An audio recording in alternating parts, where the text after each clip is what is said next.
Ex-police dog keeps barking at tree, dad finds a lot more than wood inside.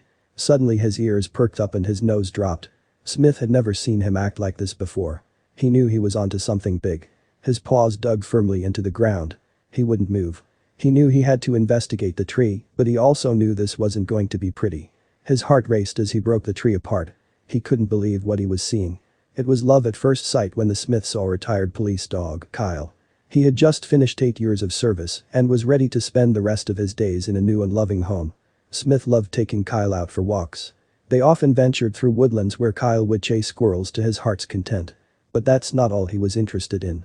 It started off like any other walk until Smith noticed something was wrong with Kyle. He was tense, sniffing frantically. He knew something wasn't right.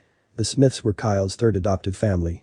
He had been given up by his first and second adoptive parents because he belonged to the police force, so they had always been temporary situations. Kyle was a talented sniffer dog who helped solve many missing person cases, but he had difficulty in expressing aggression as he was a naturally friendly and gentle soul. However, once he started to work with Officer John, his new partner, Kyle's trained aggression improved greatly as he wanted to protect his new partner, and often, he would do so with his own life. Usually police dogs worked with multiple partners, but Kyle didn't follow anyone else's command like he did John's. They had a special bond, so they were assigned to each other permanently. John even adopted him.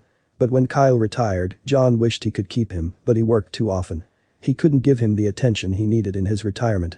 And that's where the Smiths came in. Kyle got along great with the Smiths. He encouraged them to exercise and gave them a great peace of mind as their protector. His retirement was passing by peacefully until that one fateful day.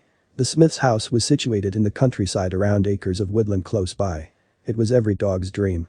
But for Kyle, it became a crime scene. At first, everything was normal. Smith had brought Kyle on this route before, but when they started to veer off their usual trail to explore, that's when Smith noticed a sudden change in Kyle. This was the longest time Kyle had been out of the city. It was also the longest time he went without working or seeing his partner who he also lived with for years. For a while now, Kyle had begun to act a little out of character. He was sullen and uninterested in food. He was slower.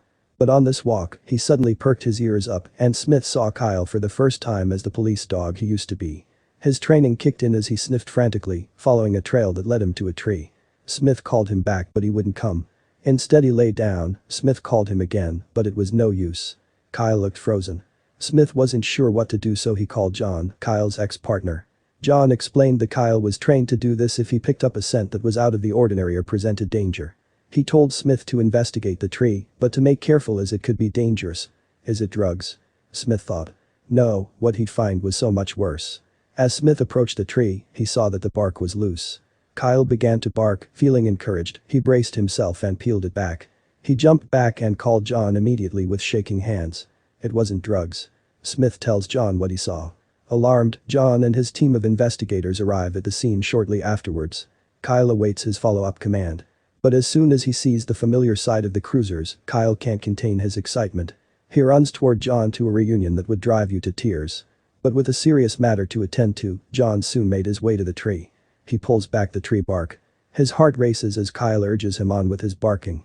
His eyes pop as he confirms the heinous sight Smith had described to him. What is it? Kyle had led them to a human skeleton that had been stashed within the tree. However, it was so well packed within the tree that they had to carefully chop down the tree to assess what they were dealing with. As they continued their work, Smith was amazed at how lively Kyle became. It was like he was back to his normal self. Smith noted how much Kyle loved John. But while he was watching Kyle, new information unfolded. The skeleton was a life-sized human skeleton, but it was also a fake.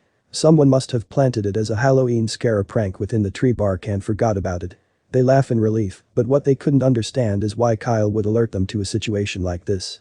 He would have been trained to learn the difference between non-threatening and threatening smells. Then it clicked. Smith was the first to put two and two together. He realized Kyle just wanted to see John. His recent behaviors showed signs of loneliness. He was missing his best friend and partner, John. He knew John would come running at his police behavior. Perhaps that's why he did this. It was orchestrated. Kyle had been looking at John since he arrived. Now, John looked back at him for a while and laughed wholeheartedly. He looked at Kyle wagging his tail with a goofy grin, jumping up and down at the arrival of his best friend.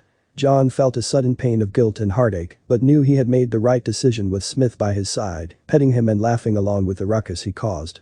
What a smart old pupper.